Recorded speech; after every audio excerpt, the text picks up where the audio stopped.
B. Letter D. B.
So good evening to all of you. I, Dr. Shilpi Chauhan, Secretary of Saksam Society.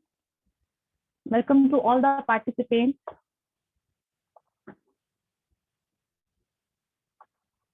on international webinar on World Osteoporosis Day. So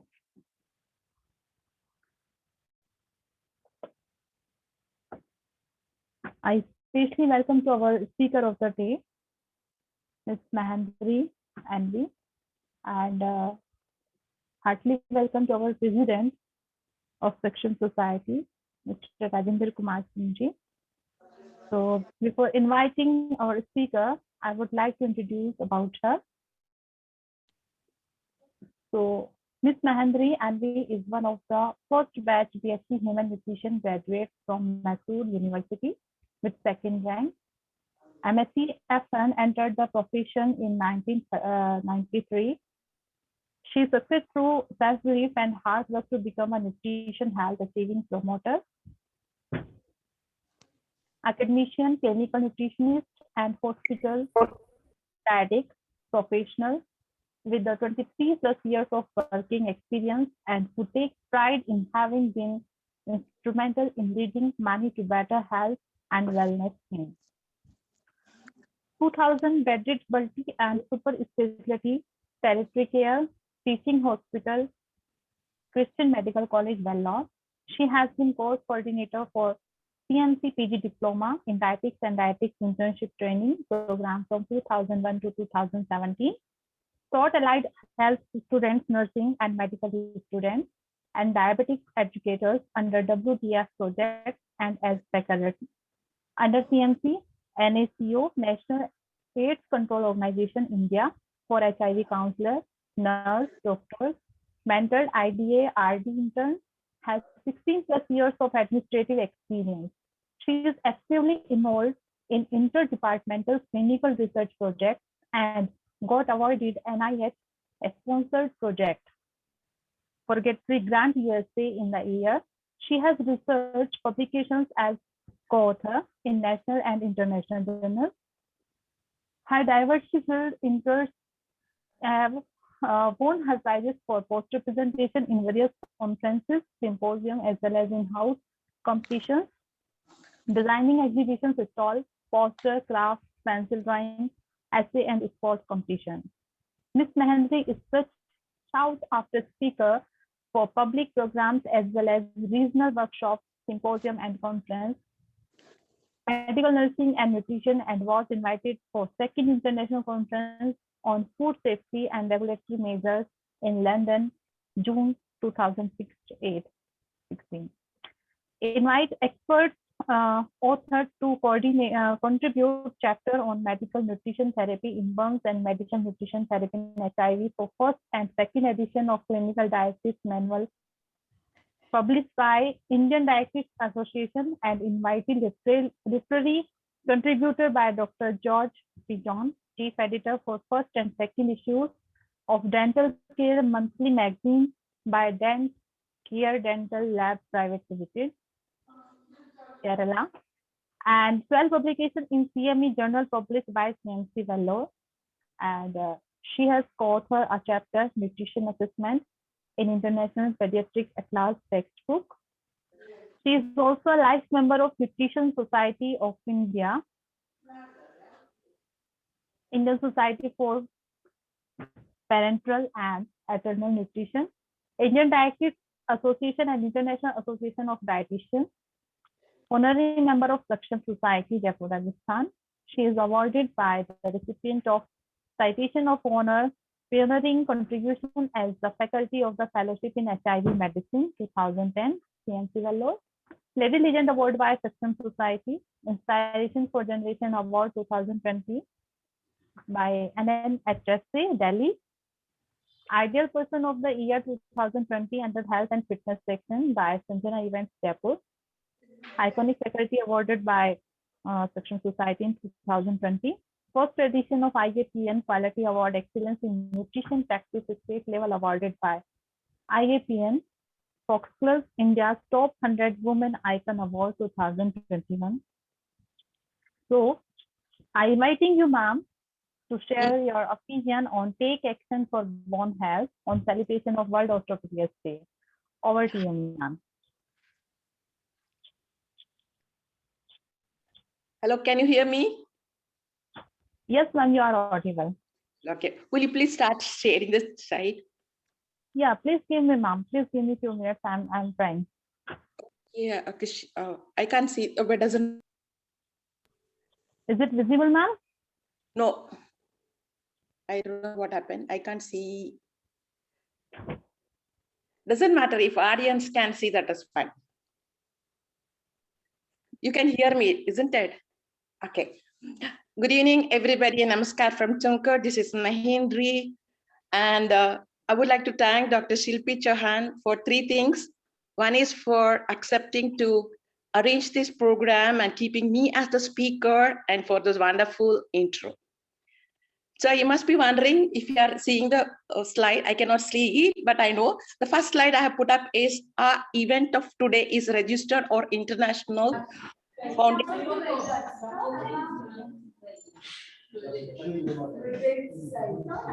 Yes, ma'am, it's visible. Okay, you can hear me. I'll go on because I can see my slide on my laptop. Okay. World Osteoporosis Day is marked on October 20 each year to celebrate, to raise awareness about the prevention of the disease. The year-long campaign from today on focuses on the role of a healthy diet, exercise, on bone health, and lifestyle measures to protect and maintain bone health. World Osteoporosis Day was first celebrated in the year 1996 by UK's National Osteoporosis Society. The next year onwards, it became a global event with the efforts and initiative of International Osteoporosis Foundation, with particularly two aims. One is to put bone health and fracture prevention on the global health agenda. The second one is to reach healthcare professionals, media, policymakers, patients, and public at large. Believe me or not, till 1994, osteoporosis was not treated as a disease and there was no information available regarding it. Next slide, please. Make no bones about it. Today is the time to learn about osteoporosis. That's on the 25th World Osteoporosis Day with us now. It's important to understand risk factors, the possible symptoms, and treatment options of the disease. This year's theme is Serve Up Bone Health. The theme has been chosen to focus on the overall bone health and the harmful effects it can have on your well-being if it is ignored. Celebrate good health and educate yourself and others about the value of taking care of your body and protecting your bones. Next slide. Osteoporosis is a huge global burden. Estimation says there are around more than 200 million people suffer from osteoporosis. It is second to heart disease as a health problem. Considered as a serious public health concern worldwide, the rapid urbanization and increase in aging population are driving rapid increases in the OP disease burden, found to exact a huge human and economic toll. Worldwide, age 50 years and above, 1 in 3 women and 1 in 5 men will suffer an osteoporotic fracture in their lifetime. Why women are more prone to be osteoporotic after 50 is mainly due to the lower bone peak mass compared to men and the hormonal changes that starts after the menopause. Next slide. So what is the effect of osteoporosis? Why is we are concerned? Osteoporosis leads to fracture if it is not treated, and the prognosis of the osteoporotic fracture are not good. Out of 10, only 2 will completely recover, and 5 will become partially recovered and maybe dependent lifelong, and 3 might die within a year. Unfortunately, only 1/3 of the vertebral fractures will get clinical attention.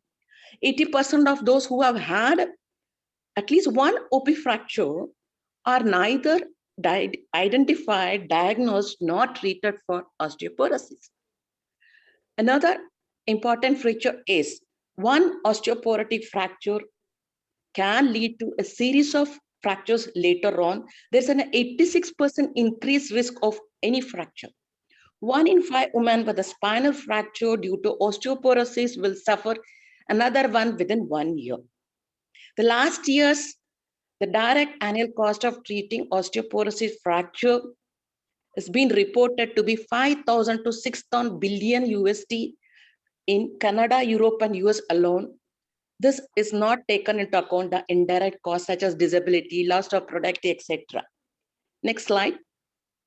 What is in a burden of osteoporosis in India? We may not get complete figure, but according to the IFO, 1 out of 8 Indian men and 1 out of 3 Indian women in India suffers from osteoporosis.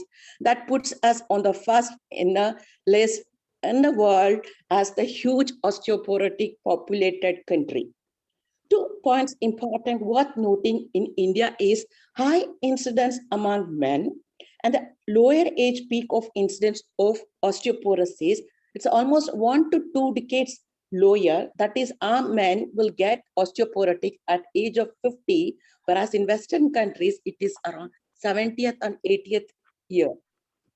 A recent study, that is our 2018 study, has found out the younger men, when less than 35 years old, were found to have osteopenia, around 40% men and 34% women, and 1% men and 3% women in this age group were found to be osteoporotic. Next slide. Now let's know a little bit about bones. As an adult, we have around 206 bones. And as a part of a skeletal structure, the bone supports the body, it facilitates movement, it stores and releases fat, it protects internal organs, and it is a site of production of RBCs. Both genetic factors and life factor are found to influence the bone mass and structure. Genetic factors are responsible around 50%, while lifestyle factors are found to be influencing around 50% of bone mass and structure. This is a really good news because we have some power to impact our bone health. Next slide. Bones though they look like one, you're solid and you might be thinking they are dead. No, they are alive and they're never static. They're constantly being broken down at cellular level and rebuilt. Every movement that you do, it will impact your bone. There will be a crack and bone take care of it. And this breaking and building is known as remodeling or bone turnover. It is a continual lifelong process. It is very site specific and it is essential to maintain integrity of bone, to replace old bone with a new bone, and to maintain mineral balance. What happens if old bone is not remodeled? It will become brittle. If removal of the old bone is faster than the deposition, then the bone becomes weaker. There's a picture which shows you there is a halo mark, that is a bone where it is resolved or it is lost. You can see that in the next part of it is rebuilt. What is a homeostasis? Is the amount of bone reabsorbed. It should be same as that is built. That means there is a balance maintained and the bone health is retained. Next slide.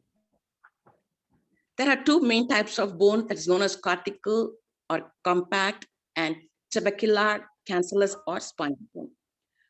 80% of a skeleton is made up of a dense tissue that is compact bone. It also harder layer of bone is cortical bone.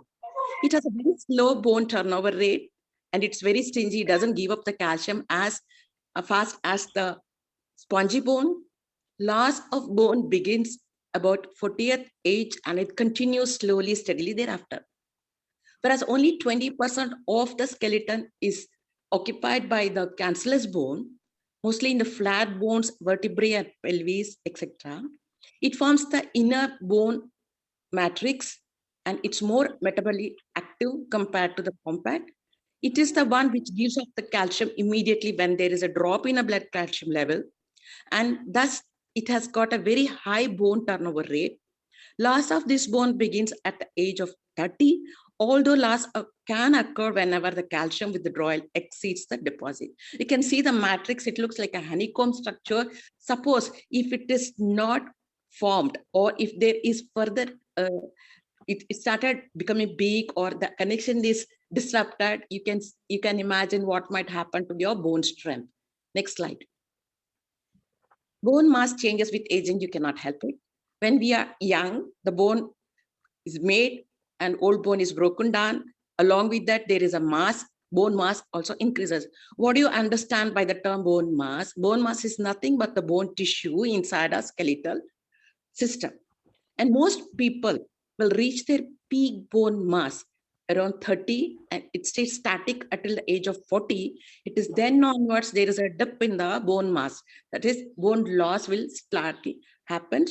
And if you tend to lose more bone, then you lose the strength and that put you into a greater risk for fracture. Next slide. So what is osteoporosis? The term, what is it? Osteo means bone, porous means it is a porous bone. It is defined as a metabolic skeletal disease characterized by two main features.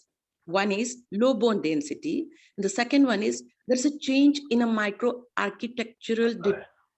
There is a deterioration of bone tissue, which results in increased bone fragility and susceptibility to fracture.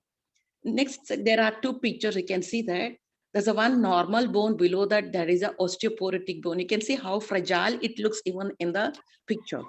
So in OP disease, I use the term OP because osteoporosis is a very mouthful and even it saves my typing space on my slides as well. In OP disease, the density and the quality of bone is reduced. What happens as a result of it, the bones become more porous and they become fragile.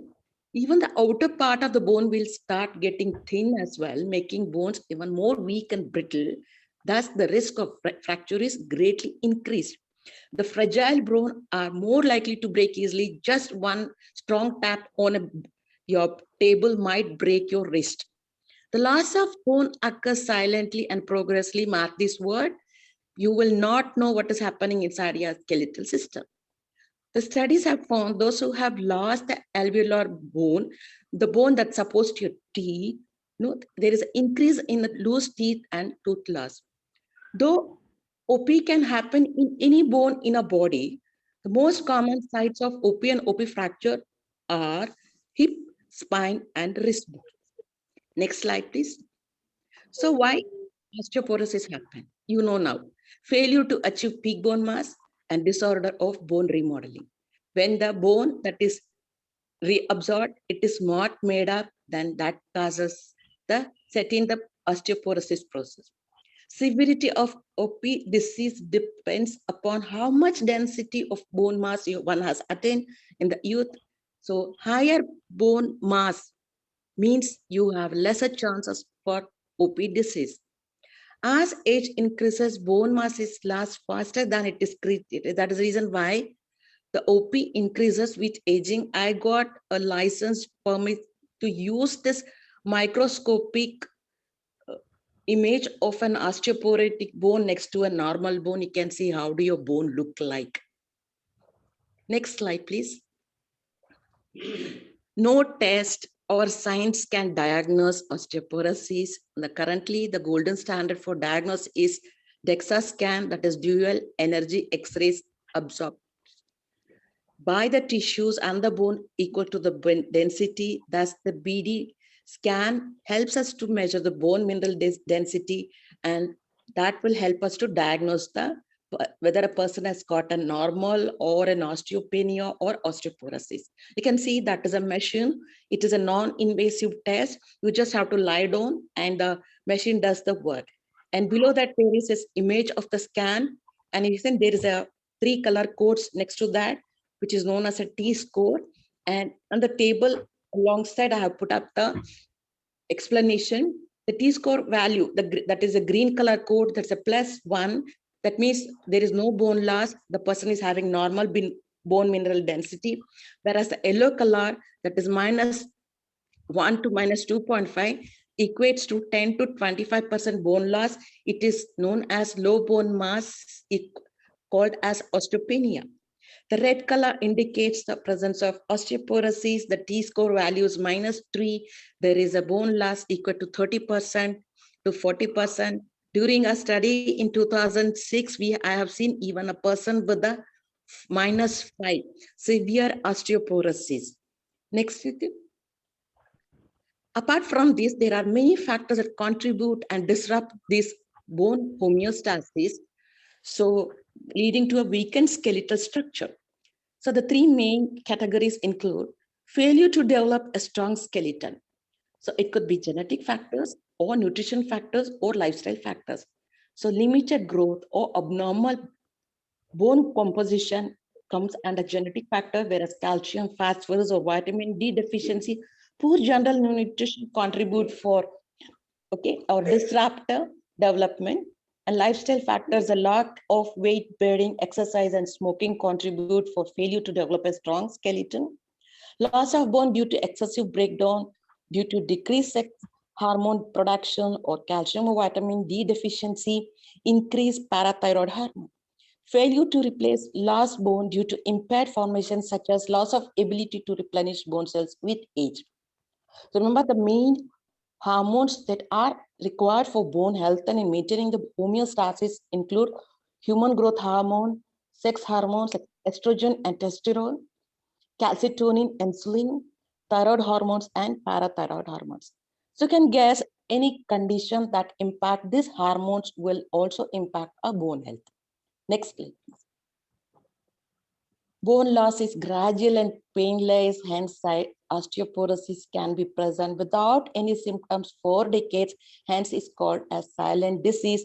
I even call it as a silent killer because by the time you will realize you have osteoporosis, maybe you would have had a fracture, bedridden, and dependent, and lost your quality of life. And so the first symptom of osteoporosis could be a fracture. Spinal fractures can be more difficult to diagnose because, the pain can be considered not due to fracture, because I would not know if I had a fracture because I keep complaining back pain and neck pain, maybe because I think it's due to age.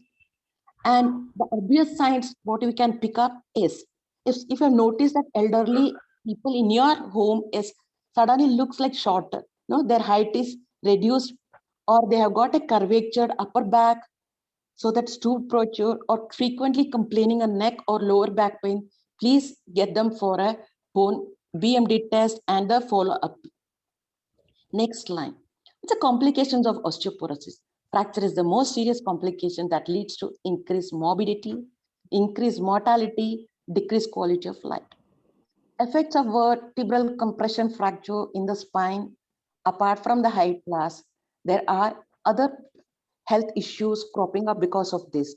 So you can see there is a curvature. Because of the curvature, the space for a respiratory and the cardiac system is affected. It might lead to a onset of a disease related to these systems, and it happen they cannot, it affect their movement, and they may have a fatigue and pain in daily activities like eating, breathing, mobility is affected. They may even complain of distension, constipation, early satiety. Okay, so you can, if you have anyone in the family or any relative, you know what is their health issues, and how debilitating is their condition. Next slide, please. Classification is, there are 4 types of osteoporosis. The primary osteoporosis is age-related. Secondary osteoporosis due to another health issue. Idiopathic osteoporosis causes unknown underreactive juvenile and young adult osteoporosis, and osteogenesis imperfecta is a genetic disorder. Under the primary, we have 2 categories. The one which occurs between the 50th and 70th age, and the second type is over 70. And the type 1, the more female are affected. The type of bone that loss is trabecular. Fracture site is wrist and spine. Main causes include rapid loss of estrogen in women following menopause, loss of testosterone in men with advancing age. Thyroid hormone stimulates osteoclast. Bone breaks may occur suddenly. Whereas a type 2, the 2 female to 1 male ratio is the incidence, and trabecular and cortical, both bones are affected, and fracture site is hip because of both this, there is a loss of both the type of these bone tissues. Main causes include malnutrition, reduced mineral absorption, increased mineral bone loss, and then the deficiency. Losses occur very slowly over many years, and vertebrae may compress into wedges shaping, forming what is called a Dodger's hump or phosis. Next slide, please. The good news is osteoporosis is a preventable disease, and it begins in childhood when a bone healthy diet and plenty of exercise helps children achieve their highest possible peak bone mass, a strong protective factor. The bone mass one reaches in adulthood, they're less likely one have weak and breakable bones at older age. For women, early prevention is especially important as bone loss occurs rapidly after menopause. At around the age of 50, they lose around more than 20% of their bone mass. Next slide, please. It's very simple, just the 5 steps to healthy bones and a fracture-free future. Nutrition, ensure the diet is adequate in meeting nutrient needs. Safe exposure to sunlight will help to get enough vitamin D. Exercise regularly, keep bones and muscles moving to keep bones strong. Avoid negative lifestyle habits. Find out about one's risk factors. If you find having risk, and get tests and get diagnosed. And if you have an osteoporosis, get it treated to prevent further loss and protect against fracture. Next slide, please. Good nutrition is a foundation for good health, including your bone health. Adequate nutrients is required for genetic expression or for our bone health, growth and development. You can see that graph where the green color is the peak bone mass supported by healthy lifestyle choices, and you can see that as the person grows older, the loss is minimized compared to the poor lifestyle that includes a current lifestyle. I should say the current style what we observe in many, that is a cause of increase in the poor bone strength, bone mass, and increases for osteoporosis early itself. Next slide. I remember in almost like 2010 or so, we had an endocrine national conference. So that time I really wanted to know, is it why we are picking only calcium, phosphorus, and vitamin D for bone health when bone is one of the 11 system in our body? How could it not need another or the remaining nutrients? I'm so happy over this past 1 decade, the expanded information, the more research input have included the list of the nutrients I put up on the slide. The vitamin D, calcium, phosphorus were the classic nutrients where the remaining have been added. But I would stress upon, don't eat for your bone health, eat for your whole body. Because though there is a what do you call discrepancy in the distribution of nutrient depending upon the system, all cells require all the 50 odd nutrients we are supposed to eat. And then why do we need a calcium every day? Because bone has got the maximum store. That's 1.2 gram is there in the bone, but blood has to maintain just 8.8 to 10.4 milligram per deciliter. Even 1% drop in this level, then the bone has to break up and release the calcium from its store. So maintaining that calcium is the main reason that the diet has to be adequate in calcium and will be met daily. And remember, nutrients never work in isolation. They are interdependent. For example, vitamin D is required for calcium maintenance. And too much of iron might interfere with the calcium absorption. And without the energy and protein, no cells can work correctly or properly or be healthy. So, and recently we have our RDF for calcium have been revised from 500 or 600 to 1 gram. That's a good development. And one more thing I want to tell you, make sure that every meal has got calcium source and don't eat more than 500 mg of calcium at a time. It's just going to thrown out of the body because body cannot absorb more than this. Next slide, please. I'm just put up a list of food items that has got anywhere from 1370 mg calcium to 200 calcium. Just to give an idea, most of our foods that we commonly consume are good source of calcium. Milk is not the only source of calcium as it's been propagated. Another thing was when interesting, Netherlands has got highest rate of osteoporosis in the world. They do drink a lot of milk, so there's a new focus is there.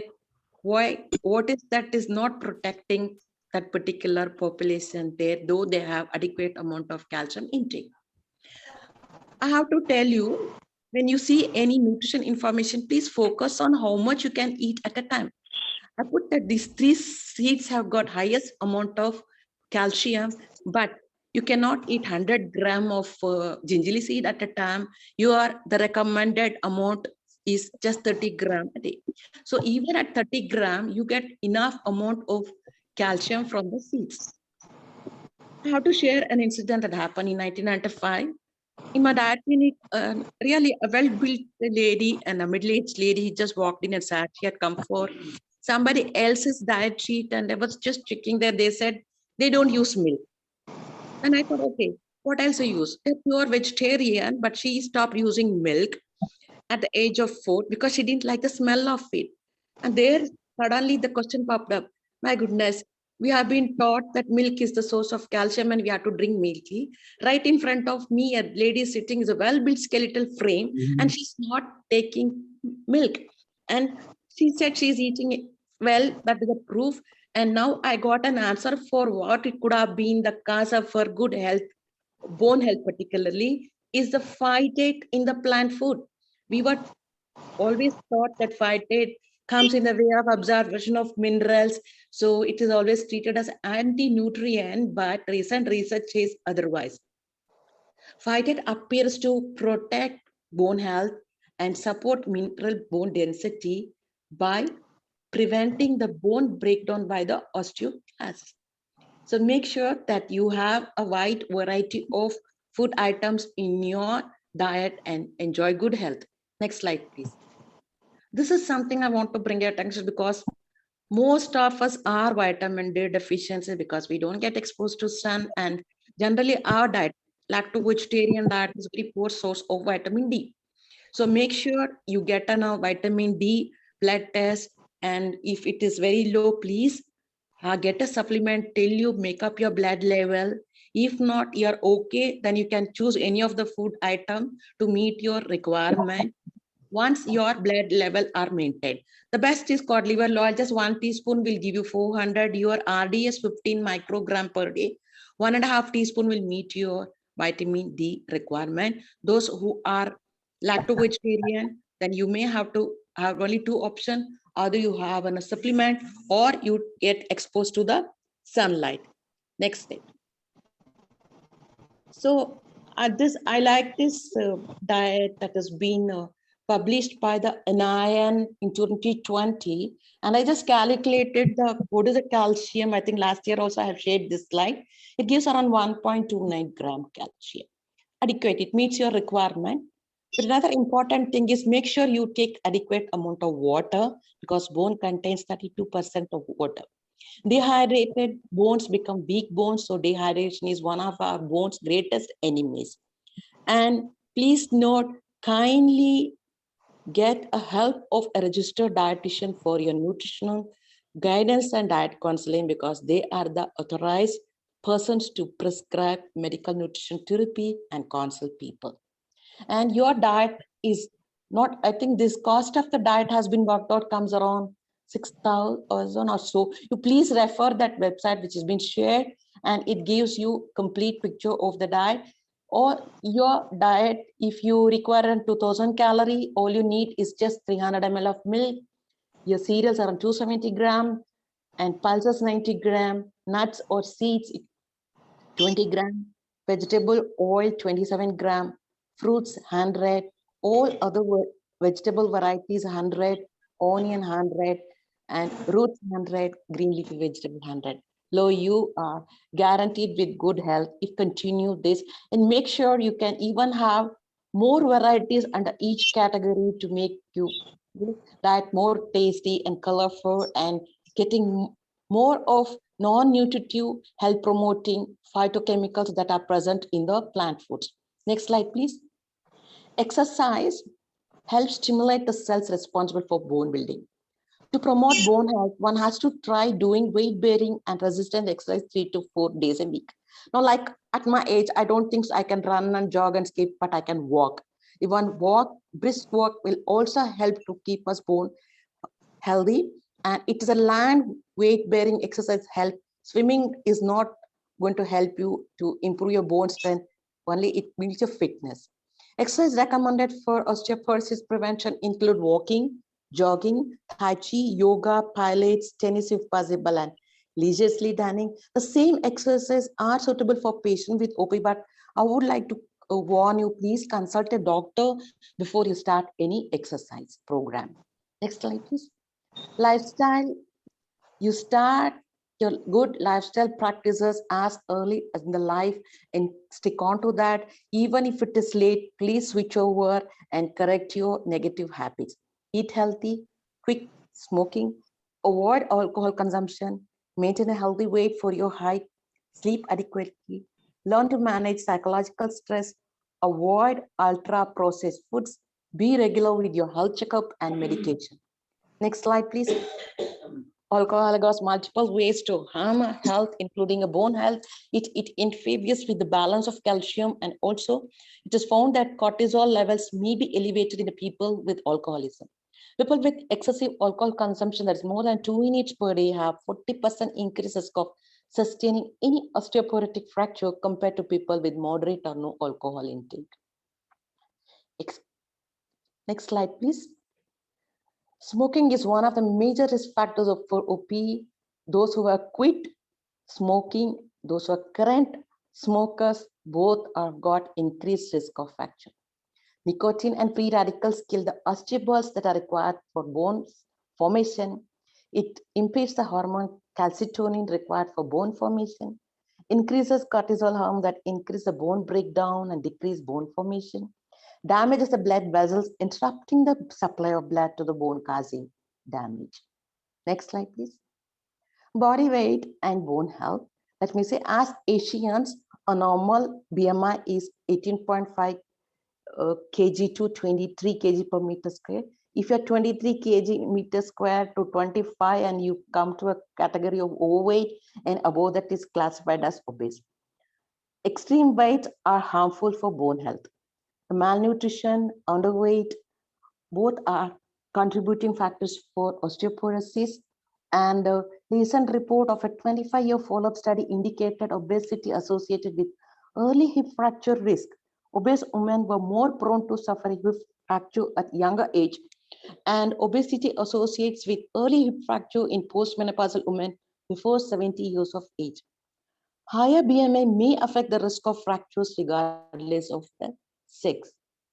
Next slide, please. Sodium and bone health. In a regular food item, sodium comes in the form of salt that goes in a cooking or on a table. And our table salt has got 40% sodium. It is because it's chemical made up of sodium and chloride. But most of the sodium we eat is hidden in the food, particularly the packaged and processed foods that contain salt. In addition to that, contains chemicals such as like sodium benzoate, monosodium glutamate, sodium bicarbonate. So know your hidden sources of sodium. So see, if you see one apple gives you only 1 mg, whereas a 1/4 pounder, which is 1200 mg, and your favorite, where is that? Pepperoni pizza gives you almost 600 mg. One slice of pizza gives you 600 mg of sodium. The RDA for sodium for adult is 2.3 gram per day. It is equal to only 1 teaspoon of salt. Too much of sodium in the diet can also cause calcium losses, and that is pulled from your bone. So please start paying attention to sodium intake because that is under your control. Next slide.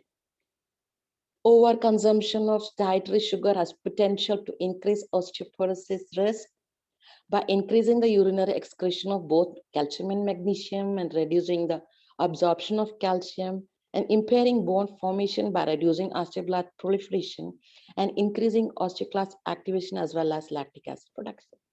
What is the recommended amount of sugar? 6 teaspoons for women and 9 teaspoons for or 10% of the calories that is required. But let me warn you, there are 60 different names of sugar you need to know that's hidden in the food item you eat. Next slide, please. Stress and bone health.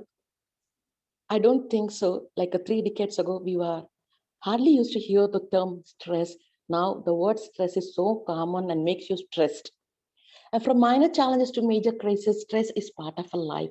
But when it becomes overwhelming or it's chronic, it can take a toll on your well-being.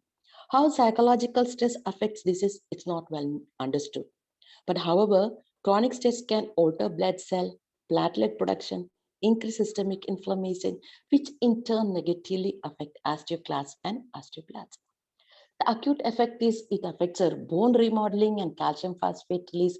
In addition to that, chronic effect includes reduction in bone mineral density and reduced bone mass. Please get experts' advice than self-help guide to get assessed and educated for managing stress. Next slide, please. Sleep and bone health. Sleep affects our overall health, including bone metabolism and bone density through multiple mechanisms. It includes alteration in normal rhythmicity of bone cells, hormone levels. The sleep study showed that sleep duration rather than the quality influence the bone density. Shorter sleep duration, that's a 5 hours or less, is associated with lower bone mineral density and a higher risk for OP in postmenopausal men. For most adults, we require 7 to 8 hours night, and it's the best amount of sleep one can have. Next slide, please. I just want to bring your attention for this slide. Mamas of young children, please pay attention and train your children and wean them out of these ultra processed foods.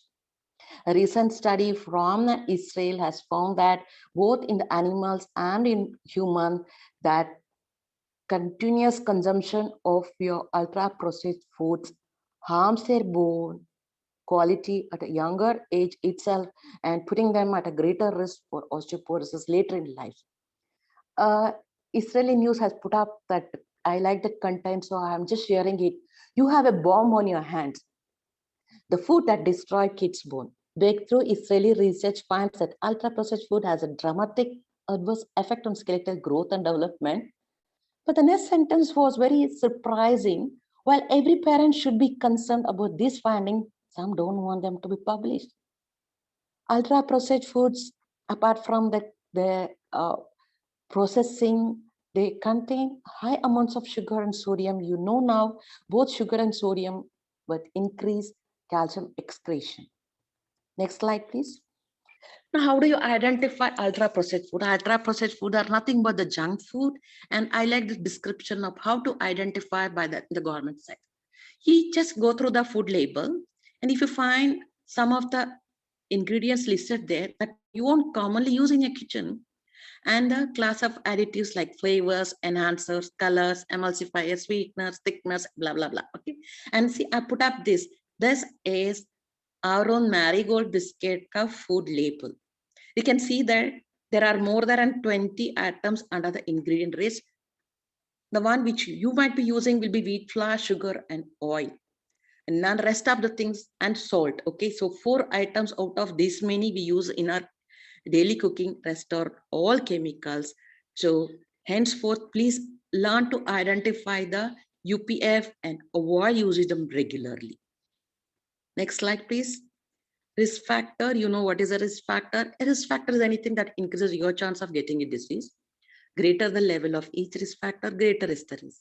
However, having a risk factor or even several doesn't mean that you will have osteoporosis. These 4 risk factors are unmodified, or we cannot modify it. You have to face it, but we can protect still our cells. Women are likely to get osteoporosis more than men. Elderly age over 45 are at greater risk for the bone disease. Asian Americans are likely to develop osteoporosis. Having a small is considered to be at risk for porous bones. Please go, you can check your osteoporosis risk using that osteoporosis risk checker in the website and find out your risk factor.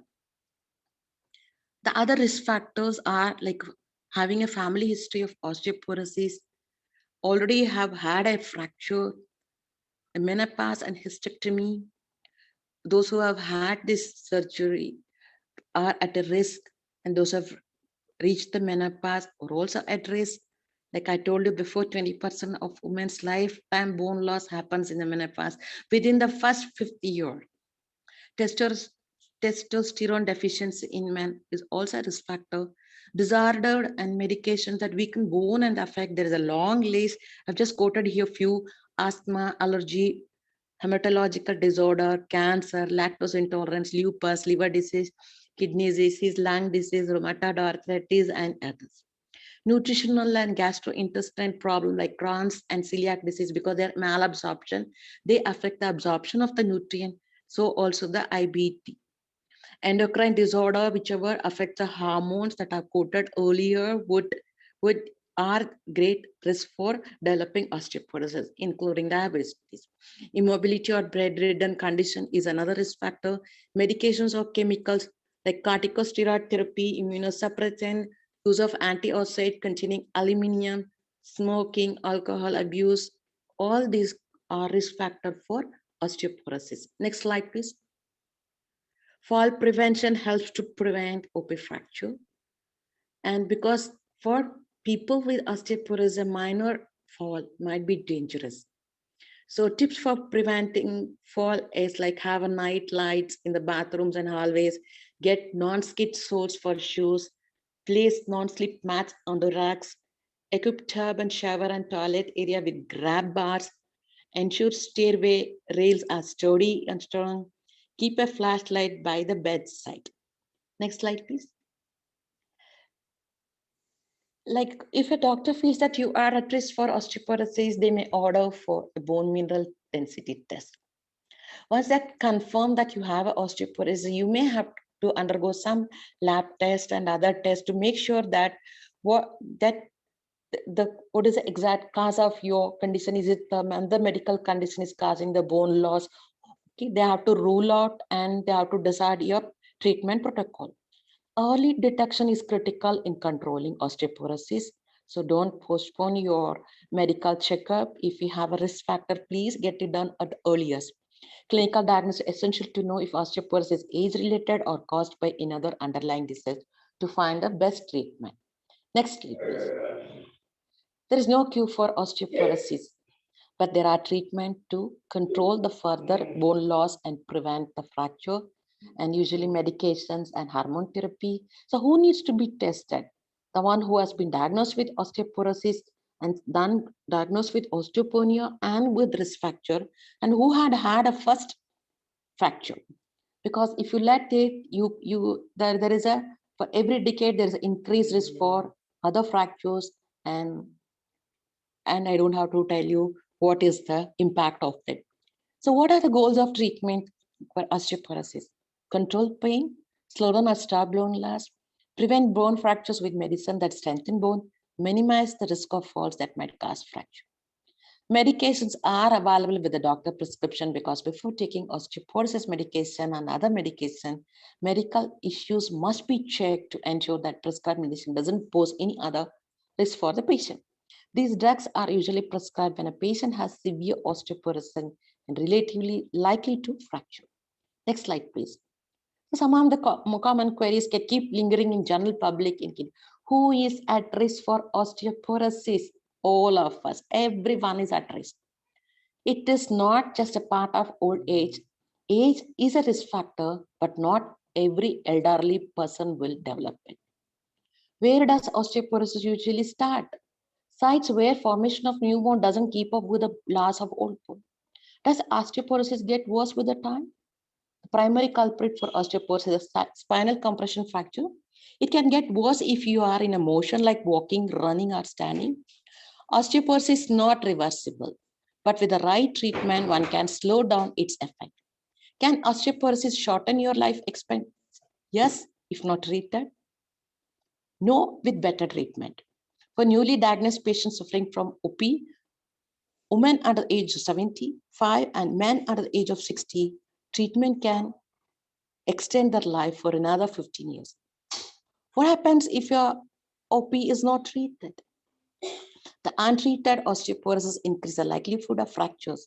Simple actions like sneezing, coughing, making a sudden turn, or even bumping into a hard surface can result in a fracture. Next slide. So let me summarize this. Osteoporosis is a preventable disease. A healthy lifestyle can help to build and maintain strong bones and prevent fractures. If osteoporosis develops, it will silently lead to painful and disabling fractures and affects the quality of one's life and may makes the person dependent lifelong. You don't have to be a weightlifter to have healthy bones, but learn the daily practices to have so that you live your best life with strong and healthy bones. Those who are at risk need appropriate assessment, as early diagnosis is a key to prevent fracture. Screen for bone health at the age of 65 or early if any risk is present. Treatment is effective in increasing bone strength and decreasing fracture risk and bone loss. So be proactive for your own better health. Next slide. So preventing osteoporosis is possible by ensuring consuming a healthy diet, which includes enough calcium and other nutrients. Get enough vitamin D made in the skin after exposures to sunlight. The average young adult needs about 15 minutes of daily sun exposure. Maintain a healthy body weight. Being too thin or obese is damaging to your bone health. Keep active, take regular weight bearing and muscle strengthening exercise. Avoid smoking and heavy drinking. Be aware of your osteoporosis risk factors and get an early diagnosis and treatment if needed. Knowing is not enough, we must apply. A willing is not enough, we must do. That's what Goethe had told you, and it's applicable even today. So take action for bone health. Osteoporosis can be prevented and treated.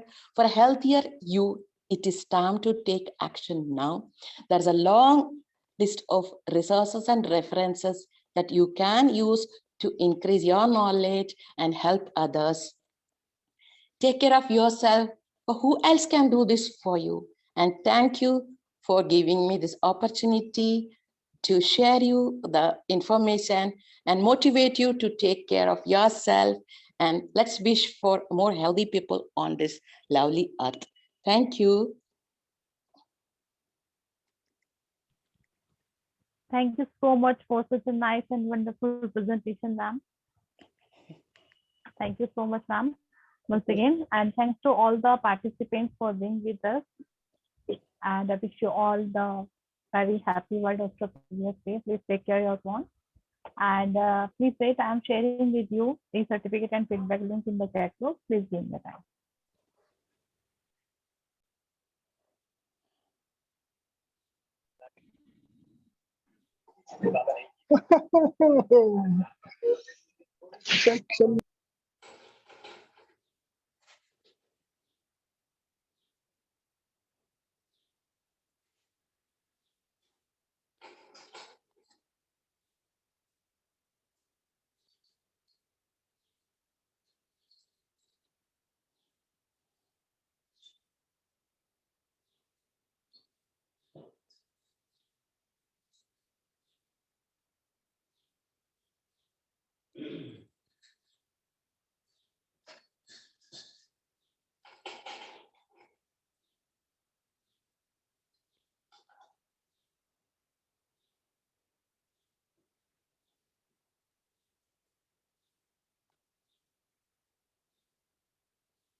So participants, I already shared the e-certificate and feedback link in the chat box, so you can fill your feedback form there, and please take your email address. You will be received there e-certificate. And thanks a lot for giving your time. Yes, it's very nice. Thank you so much to all, and thank you once again, Maindri ma'am, for giving us your valuable time and to grace us with your valuable knowledge. Thank you so much, ma'am. You're welcome.